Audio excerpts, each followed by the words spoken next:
For $500,000, Melanie Williams. Question 21. Do you believe your father, as an adult, has ever had sexual relations with a minor?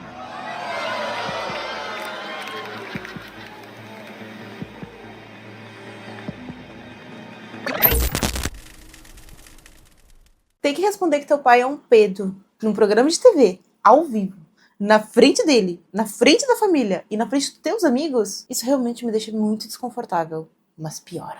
Oi, gente, eu sou a Mari, espero que vocês estejam bem. E hoje eu vou trazer para vocês 6 mídias perdidas, mas que estão muito bem documentadas. Não são bem da internet, mas a gente sabe da existência delas por causa da internet. Então, vocês entenderam, vocês votaram aqui, então eu trouxe. E se esse vídeo flopar, a gente finge que nunca existiu. Eu já aviso que são 6 mídias bem perturbadas. E a cada uma que vai passando vai ficando pior. Não só desconfortável, como mais criminosa também. E os produtos que eu tô usando no rosto vão estar aqui tanto na Amazon quanto na Shopee, aqui na descrição. Beleza? Beleza? E sem mais enrolação, bora pro vídeo.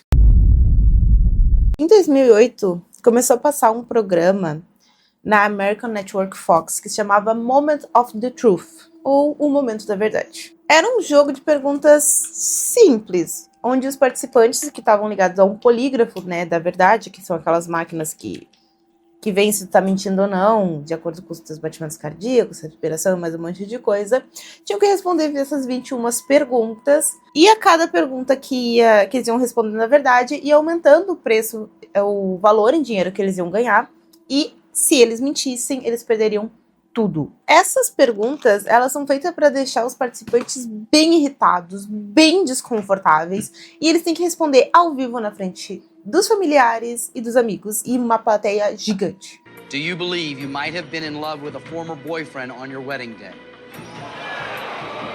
Oh, man. Yes, I believe I was. E assim, gente, só de imaginar já me dá um embrulho no estômago muito pesado. Eu vi umas partes do programa e assim, realmente eles pegam pesado, mas vai piorar. Dessas participantes, e a mais polêmica de todas, que inclusive foi a mulher que teve a mídia perdida, ou parcialmente perdida, se chama Melanie Williams. Ela apareceu no episódio 9 da 2ª temporada, e foi tão tensa e tão criminosa a participação dela, que muita coisa do programa simplesmente fez post. Sim, sumiu, sabe? Sumiu. Só para vocês terem um contexto, ela cresceu numa família mórmon polígama, ou seja, é um lugar onde tem relações consensuais, né, de 3 pessoas ou mais. E neste programa, ela resolveu que ela ia expor o lado mais sombrio da família dela, mais em específico do seu pai. E tudo isso por dinheiro. Do you think your father was wrong to set you up on a date with a 73-year-old man when you were a teenager? Yes, of course I do. That answer is true. While living in a polygamous community, did you know of any underage girls who were married to adult men? Yeah. That answer is true. Esse pedaço do programa, gente, foi encontrado por um usuário do Reddit chamado w/accurrent_skier198. Difícil, tá? Tive que ler. E o episódio completo dela foi perdido, né? Leia-se apagado para sempre. Então, provavelmente, ela respondeu coisas muito mais tensas, muito piores e muito mais criminosas que não poderiam ir pra TV. E a gente nem imagina. E, sinceramente, às vezes eu gostaria nem de imaginar, porque eu imagino, mas eu gostaria de não imaginar. E eu tenho certeza que vocês também imaginam, o que seja. Só que daí ela apareceu em um outro episódio, gente, que é o episódio 10. E este sim está na íntegra, todo salvo. E foi feito pra ela a pergunta número 21, que valia $500 mil. Here's the question.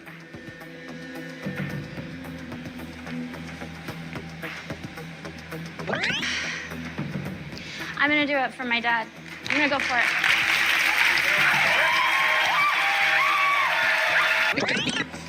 For $500,000, Melanie Williams Question 21. Do you believe your father, as an adult, has ever had sexual relations with a minor?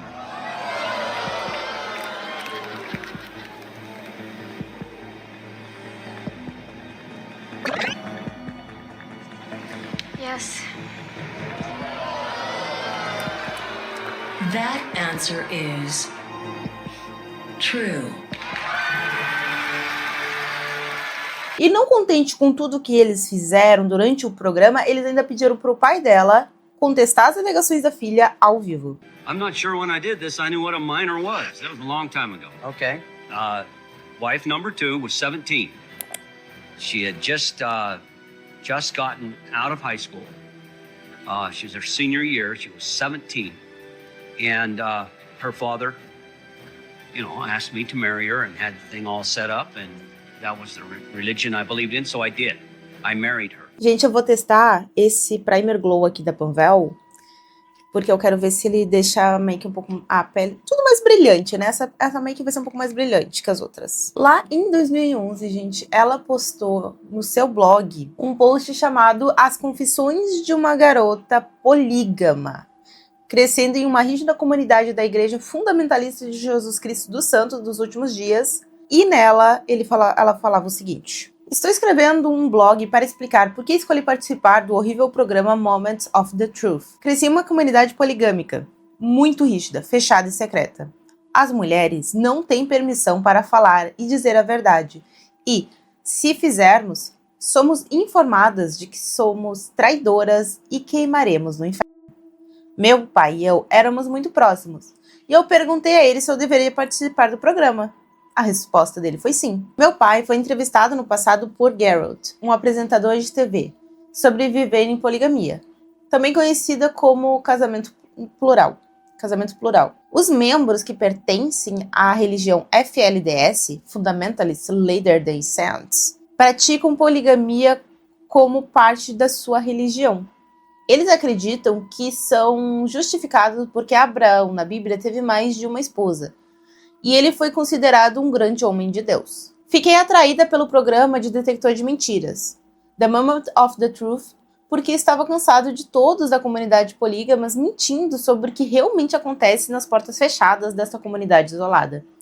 Eu queria entrar no detector de mentiras e ser uma voz para os jovens que são pressionadas a se casar antes de descobrir quem são. Meu pai mentiu no programa sobre sua quarta esposa, Joy, que tinha 14 anos quando foi instruída a se casar com meu pai. Há muitos casamentos de menores de idade que acontecem nessa comunidade, e isso não é certo. Essa é a América e deveríamos proteger essas jovens. Meu maior arrependimento sobre o programa foi que eu esqueci de dizer que todas as mulheres na comunidade FLDS merecem ser amadas, respeitadas, protegidas e apreciadas. Muitas dessas mulheres estão sendo usadas para agendas pessoais de homens em nome de Deus. Quando os homens se aproveitam dessas jovens, não é mais Deus. Meu pai uma vez me disse que as mulheres são chamadas de ovelhas na Bíblia e devem ser tratadas como ovelhas. Isso me deixou enjoada. Por que Deus iria criar uma mulher para ser um ser humano com cérebro e inteligência? Eu sei que esse é o mais leve da lista, mas ele já começou pesado e me deixou absurdamente desconfortável. E coitada dessas mulheres. Eu quero saber agora o que vocês acham sobre isso. You're hot and in college. You can get all the guys you want. Why me? To me, you're hot. Why? I like younger. Really? Esse vídeo que vocês viram no início, ele é de um programa chamado To Catch a Predator, ou seja, capturar um predador, se é que vocês me entendem.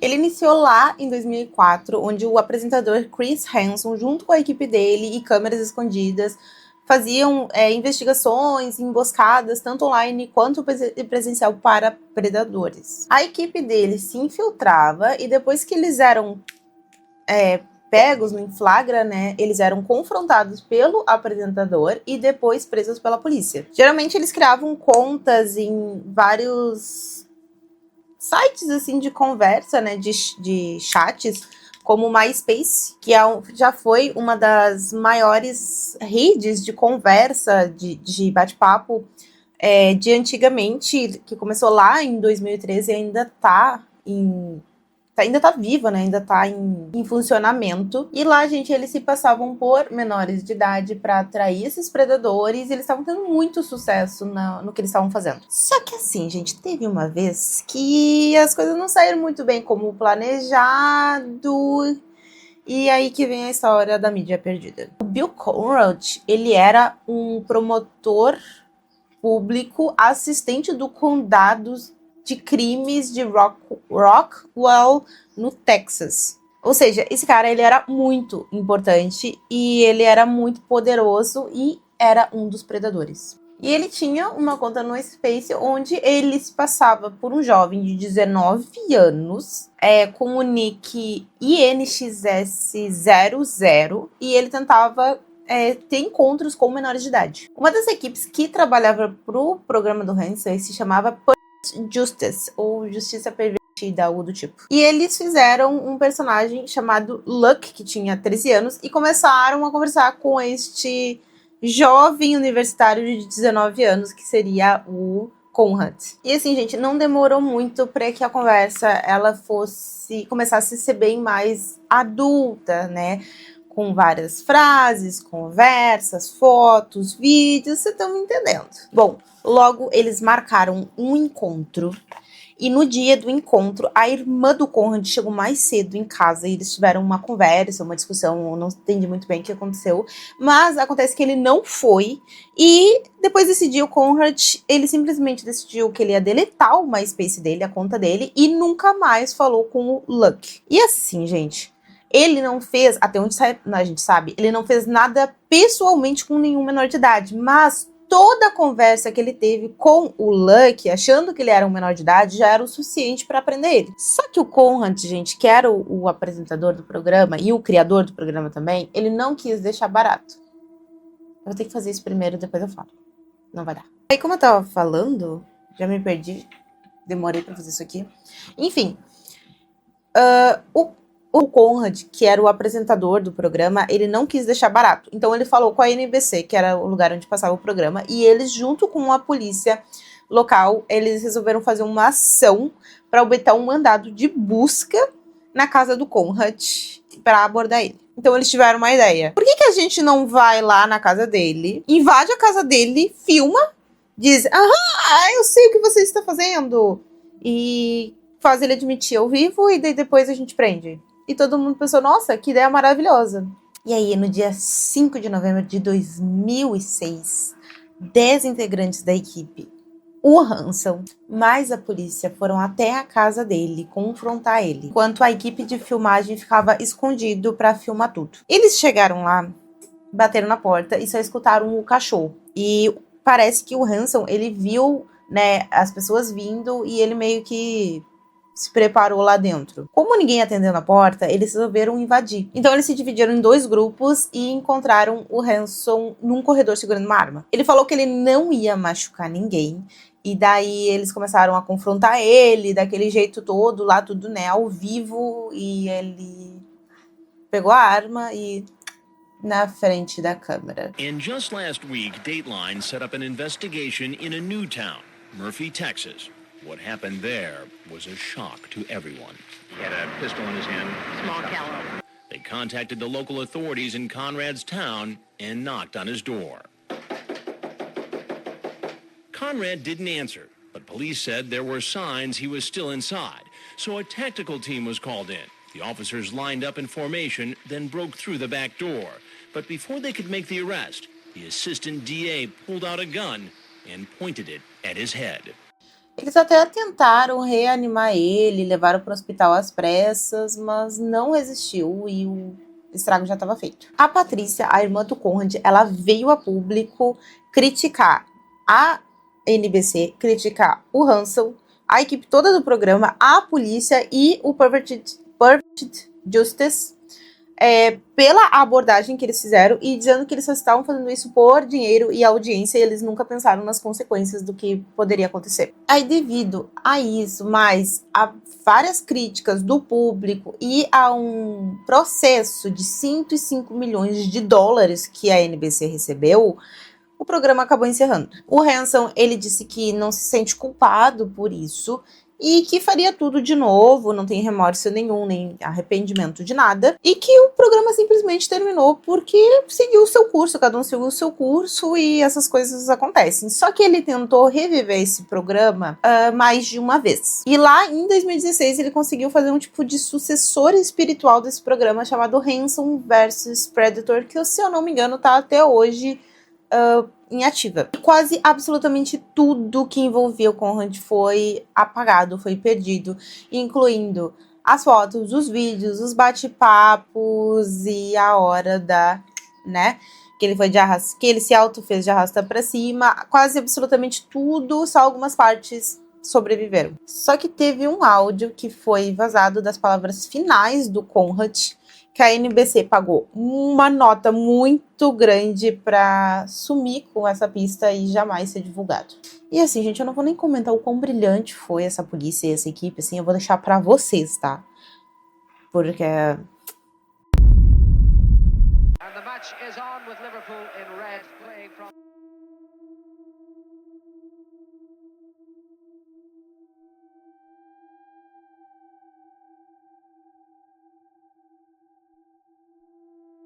Futebol, né, gente? Vamos falar de futebol. O brasileiro adora futebol e a gente sabe muito bem que o público às vezes fica com os nervos à flor da pele, né?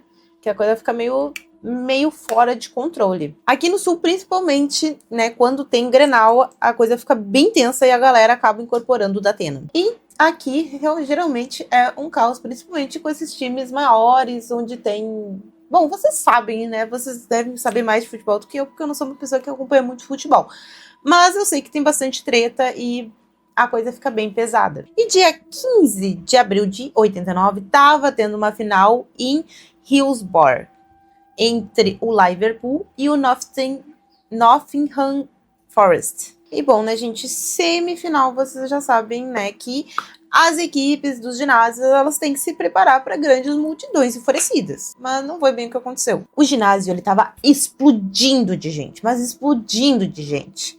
Principalmente dos fãs do Liverpool. E acontece que 8 anos atrás, naquele ginásio, já tinha tido um acidente. Acontece que tava uma multidão muito grande, a polícia acabou abrindo um dos portões, já tinha muita gente dentro do ginásio, então outras pessoas que estavam do lado de fora acabaram invadindo o ginásio, e parece que 335 pessoas invadiram o ginásio.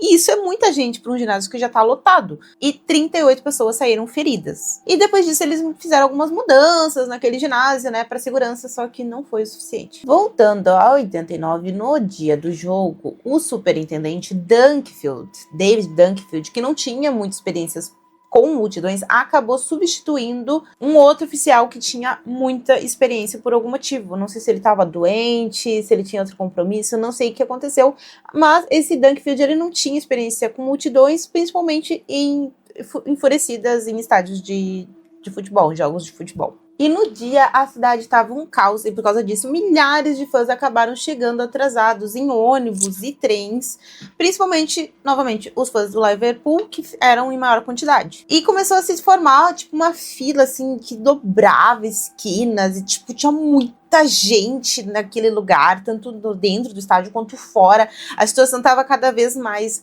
caótica. Por volta das 2h35 da tarde, o tenente Dunkfield, ele foi avisado que teria que ter ações necessárias, senão ia ter um desastre muito grande na partida. E por volta das 2h48 da tarde, ele ordenou que todos os portões fossem abertos, e isso fez com que a população que estava do lado de fora invadisse o ginásio. Normalmente teriam oficiais ali para segurar essa população, que já estavam acostumados, mas o Dunkfield não colocou isso no plano de ação dele. Aproximadamente 2.000 pessoas a mais entraram nas arquibancadas, que já estavam absolutamente lotadas, e em apenas 4 minutos de jogo teve pênalti. Um dos jogadores do Liverpool foi tentar fazer um gol, acertou a trave e a multidão começou a ir mais perto para ver mais de perto o que estava acontecendo.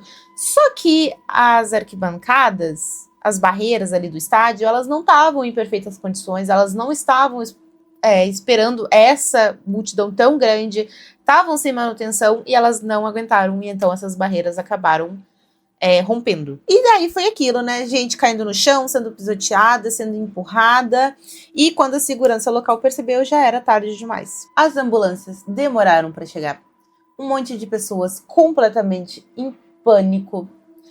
A polícia tentando empurrar as pessoas para outra área. E algumas polícias, não sei o que aconteceu, começaram, sei lá, se confundiram e empurraram elas para a zona de risco. Um total de 94 pessoas foram de Americanas e 776 feridos. Um menor de 14 anos, chamado Lee Nicholas, acabou falecendo depois no hospital. E 2 pessoas, a Tony Blanch e Andrew Dane, acabaram entrando em estado vegetativo, porque elas ficaram sufocadas por muito tempo e foram muito pisoteadas durante esse caos que teve nesse jogo. O Andrew, gente, ele acabou recuperando a consciência, mas ele não conseguia falar, ele não conseguia se mexer e ele precisava de aparelhos especiais para conseguir sobreviver. Os médicos na época deram para ele 6 meses de vida, mas ele conseguiu viver 32. Foi tipo um milagre, assim, porque ninguém acreditava que ele ia conseguir viver tanto. Tá, acabou essa parte, Mari? Não. Ela vai ficar pior. A partida, ela foi encerrada às 13h05 e o superintendente Dankfield literalmente culpou todos os fãs, principalmente os do Liverpool, por terem invadido o ginásio e estarem sobre uso de substâncias alcoólicas. E ele acabou espalhando a versão dele por todos os jornais. Só que o que ele não contava é que aquele ginásio, ele era um dos mais vigiados de todos por causa do acidente de 8 anos atrás. Era um total de 20 câmeras que tinham naquele ginásio e a câmera número 5, que tinha informações cruciais do que realmente aconteceu, simplesmente fez puf, sumiu. Quem cuidava das câmeras na época era o Roger Holsworth. Nossa, sobrenome difícil. Roger Holsworth. E ele alega que a câmera número 5 funcionou durante todo o acidente, só que sumiu. Ele disse que quando ele viu todo o caos se instalando, e depois que tudo foi gravado e a partida terminou, ele pegou as câmeras e trancou num armário com um cadeado. Só que daí ele pensou que não seria tão boa ideia assim, qualquer um poderia forçar aquele cadeado. Então ele colocou numa sala que ficava atrás da sala dele e colocou um segurança pra ficar cuidando. E disse que não era pra ninguém entrar. Só que 2 horas depois, 2 fitas haviam sumido, incluindo a de número 5, que era a mais crucial de todas. E mais tarde, eles descobriram que a declaração do Roger, que ele disse que estava tentando proteger as fitas, foi alterada. Tipo assim, meio que cortaram uma parte do que ele falou no relatório. E que foi um desaparecimento aleatório, um desaparecimento repentino, o que deixou muitas dúvidas no ar sobre isso, né? Se era a polícia que tinha alguma coisa a ver, se foi o Roger. Então ninguém sabe muito bem, porque além de ter sumido essas 2 fitas, sumiram também parte da declaração do Roger, que foi adulterada.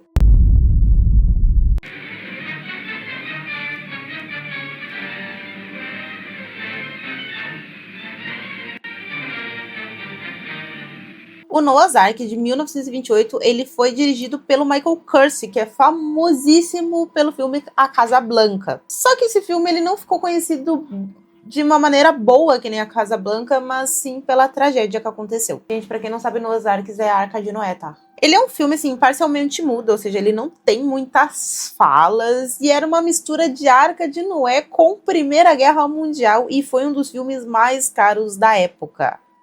E também ele trouxe vários efeitos especiais inovadores, enfim, mas ele foi muito ruim. Ele teve uma crítica assim, de pior filme já feito, e vocês vão a ideia foi péssima, tá? Quem faz um filme misturando a Arca de Noé com Primeira Guerra Mundial? Assim, a ideia aí já tá horrível, né? A execução do filme, assim, foi péssima. Ele é um filme chato, ele é um filme muito longo, eles ainda acabaram tirando 35 minutos desse filme, e ele continua sendo muito chato, ele continua sendo muito ruim. Mas vamos pra parte da tragédia, né? Que eu fiquei muito revoltada vendo esse filme, pela tragédia e por ele ser um filme horrível e ter custado muito caro. Bom, como eu falei, ele foi um filme muito caro e eles quiseram fazer efeitos especiais, assim, muito bons pra época e até realistas demais. Eles quiseram fazer principalmente na parte do dilúvio, onde eles pegaram 2.300.000 litros de água e derramaram sobre 7.500 figurantes.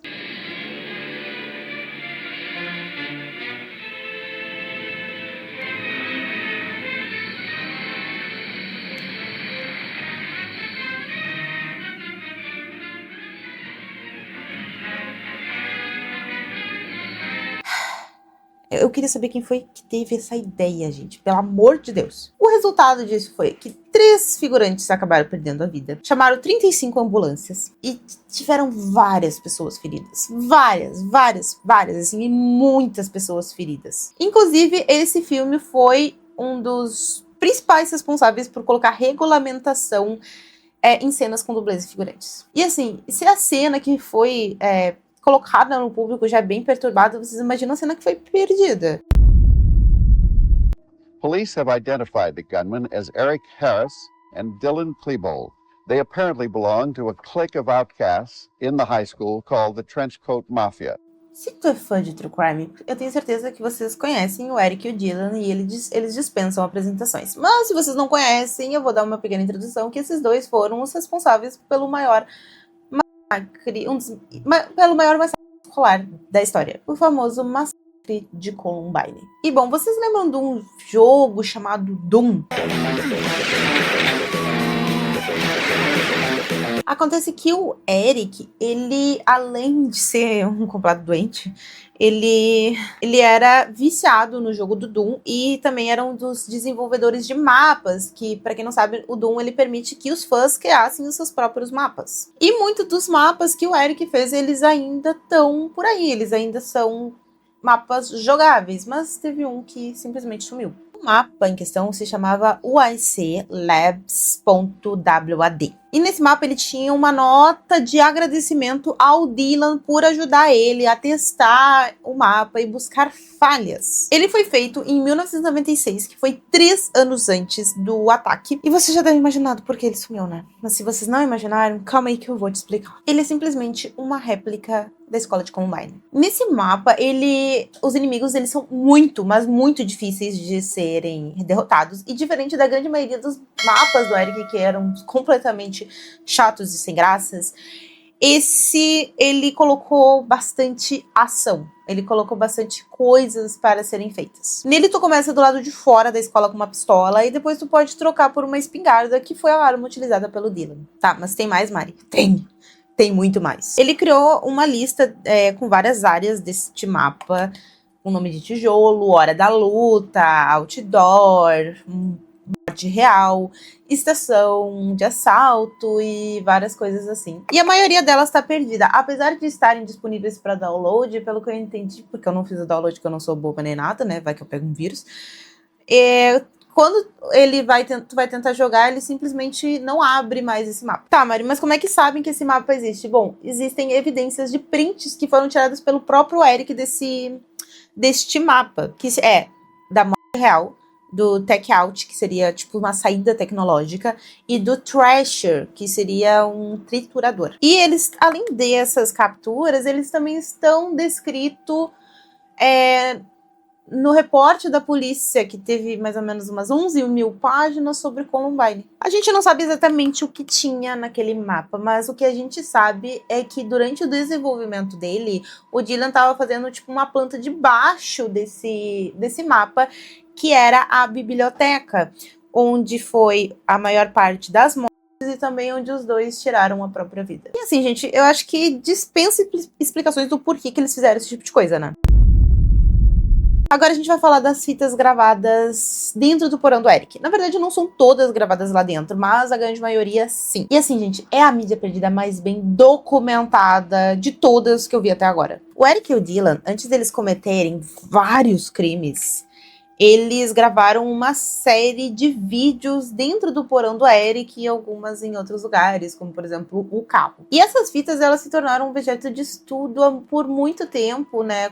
Pelas autoridades envolvidas no caso, porque eles queriam ver os pensamentos, os motivos que eles tinham para fazer isso as preparações que eles tiveram e várias coisas assim, porque sim, eles falam isso nessas fitas que foram destruídas. E eram fitas, tipo assim, que os dois eles falavam diretamente pra câmera e às vezes alternava para mostrar o arsenal, né, que eles de armas e explosivos que eles estavam conseguindo para fazer cometer o crime, né? Acontece que o jornalista Tim Roche, que eu acho que é esse aqui, mas eu não tenho certeza, tá? Mas pelas minhas pesquisas apontam que é esse cara, ele teve acesso exclusivo a todas essas fitas e ele acabou documentando elas, assim, com uma riqueza de detalhes absurda. Só que as famílias na época, elas nem sabiam da existência dessas fitas e quando elas ficaram sabendo e souberam que o jornalista, ele teve prioridade nessas fitas ao invés deles, que eram as famílias, né, das vítimas, eles ficaram muito revoltados. E para acalmar eles e fazer a coisa mais justa, as autoridades do condado de Jefferson acabaram realizando várias sessões privadas para mostrar essas fitas para as famílias. Então todas as fitas elas foram lacradas com segurança até 2003. E pelo que eu entendi, eles começaram a mostrar essas fitas para famílias a partir daí, uma a uma, assim, em várias sessões, porque foram várias fitas. Muitas das fitas eram assim, sabe? One went out now, one did drop.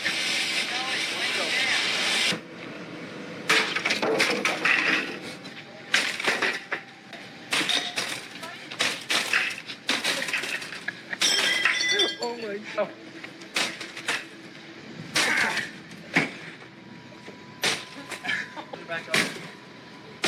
After all this, it still retains its shine.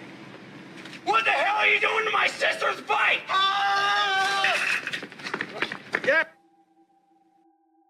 Não levaram muito a sério, mas tem umas que chamaram mais a atenção, então eu vou descrever elas para vocês. Uma delas se chamava Rampart Ranch, onde mostrava os dois atirando, assim, num local de treinamento de tiro mesmo, onde eles estavam se divertindo bastante. A outra se chamava Assassinos de Aluguel.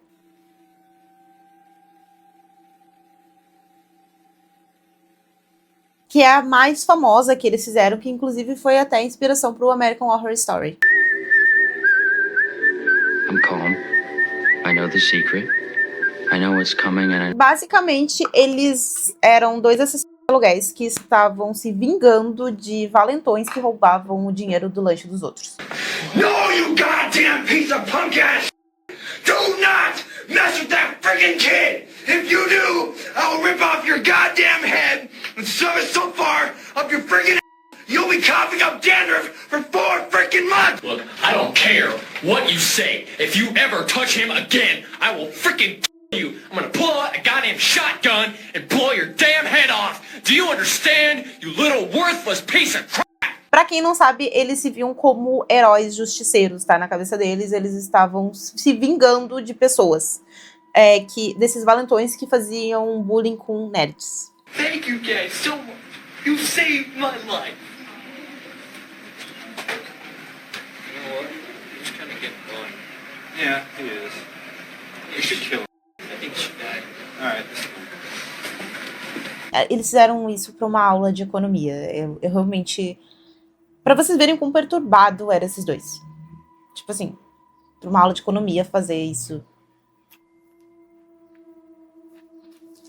E tem uma outra chamada Roupas Radioativas, que também tem uma parte dela na internet, eu cheguei a ver, pra explicar um pouco pra vocês como é que é. É um vídeo de aproximadamente 15 minutos, onde tem uma parte que foi cortada e ninguém sabe o que aconteceu lá, ninguém sabe pra onde foi.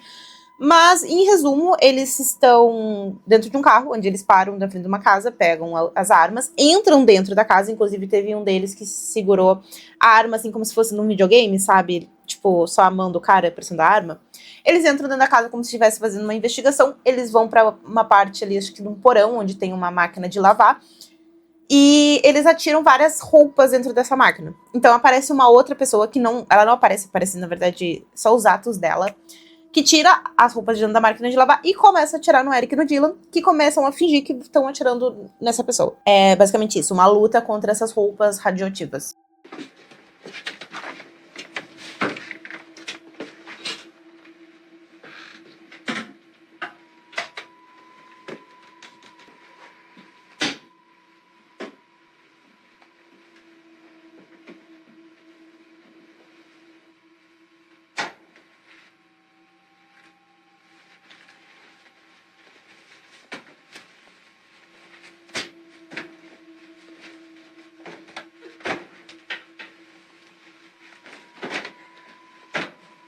Dylan, you're in the... You can leave it open.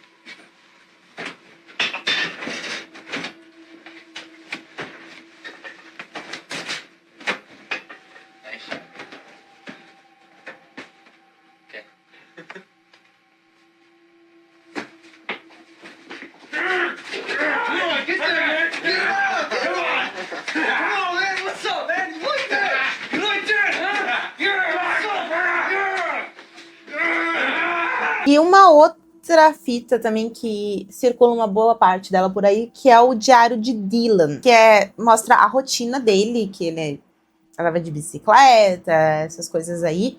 Também tinha a perseguição de carro, tinha a fita de trunk, que eu não sei o que é, e várias outras assim que foram perdidas para sempre, ou excluídas, ou parcialmente destruídas. Em 2015, o xerife do condado de Jefferson, ele confirmou que todas as fitas tinham sido destruídas com o consentimento da família, que elas foram deletadas, né, a pedido das famílias. E a única coisa que restou dessas fitas foi o documento do Tim, onde tinham 3 evidências que ele detalha nesses documentos, que são as mais importantes. A 265, a 298 e a 333. A 256, ela fala sobre o Eric e o Dylan, que estão sentados numa sala bebendo Jack Daniels. E eles falam sobre a esperança que eles têm que esse vídeo venha à tona para o mundo inteiro. Que eles estão gravando esse vídeo para que as pessoas pudessem ver no futuro e entender por que eles fizeram isso, as motivações deles, os pensamentos. Eles chamam essa fita, a 256, de masterpiece, que seria tipo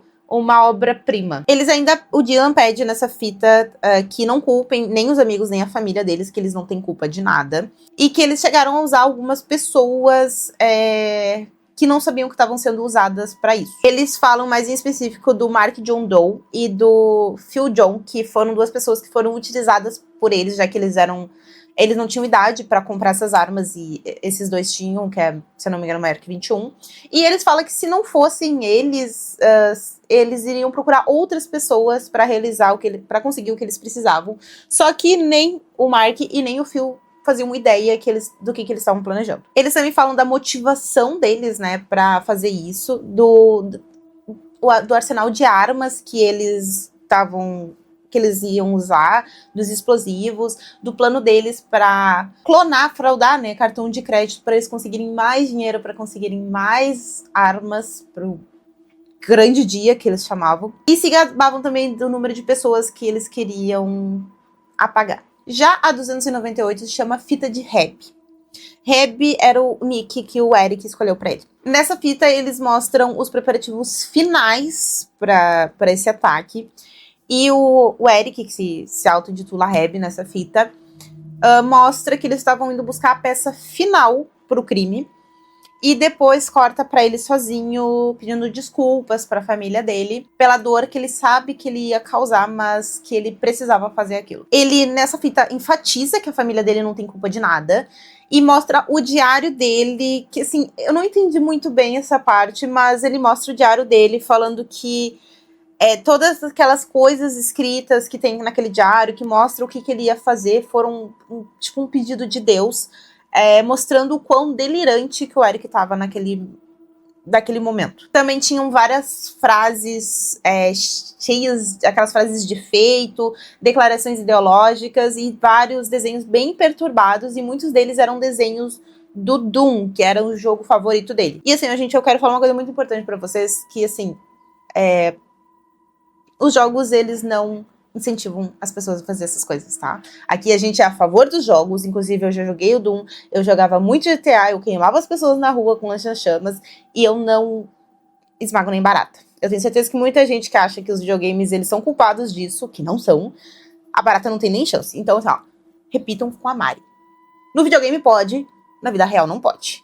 As pessoas que fazem isso na vida real, que são incentivadas pelo videogame, que acham que estão sendo incentivadas pelo videogame, ou quem coloca a culpa no videogame, é que já tem uma pretensão pra isso, já tem uns probleminhas aí. O videogame, ele não faz isso, tá? Então aqui a gente gosta de jogos, a gente joga, a gente é a favor dos jogos e a gente sabe que não tem nada a ver. Então não venham nos comentários xingar os jogos, porque eles não têm nada a ver. E novamente, na vida real não pode, no joguinho pode. Entendeu, chuchus? Beleza, vamos continuar. E curiosamente, nessa mesma fita, eles mostram mostram eles nas escolas, fazendo projetos, coisas do tipo, como se queriam mostrar uma vida dupla, sabe? De 2 adolescentes da escola e 2 caras completamente fora da baia, assim, completamente doentes e criminosos. Ou na cabeça deles, 2 heróis. E tem a 333, que foi uma das mais marcantes, que primeiro mostra um chão, assim, cheio de armas, e depois muda a cena pro Eric sozinho, em um carro em movimento,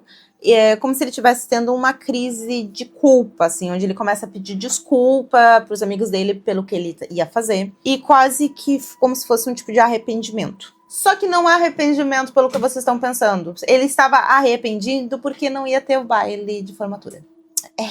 Pois é. E também, nessa fita, ele chora muito e ele disse que ele ia se ver sem vida daqui a umas 3 semanas, que foi quando aconteceu, né? E depois passa pro quarto do Dylan, onde os dois estão, tipo assim, arrumando as armas nas roupas que eles usaram no dia e também que eles acabaram, né, tirando a própria vida. Aí, mais pro fim dessa fita, mostra o Eric se despedindo dos amigos e da família e depois o Dylan. Ou ao contrário, não lembro agora. O Dylan, ele fala: "Ei, mãe, eu tenho que ir. Falta meia hora para o nosso pequeno dia do julgamento. Eu só quero me desculpar com vocês por qualquer porcaria que eu possa instigar. Saiba que eu estou indo para um lugar melhor. Eu não gostava muito da vida daqui. E sei que vou ser feliz onde quer que eu vá. Então eu vou embora.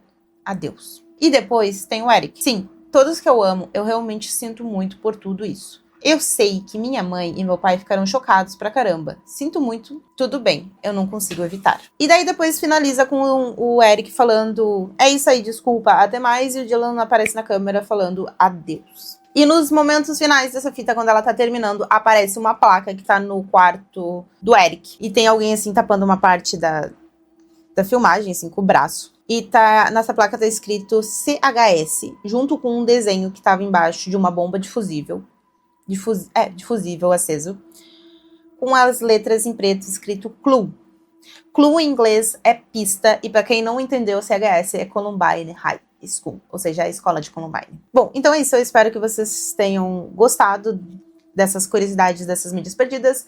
Novamente, se vocês gostarem, eu trago mais. Se não gostarem, a gente finge que não existiu. Eu espero que vocês tenham gostado da maquiagem e da fantasia, né? Já tô pronto para uma festa de Halloween.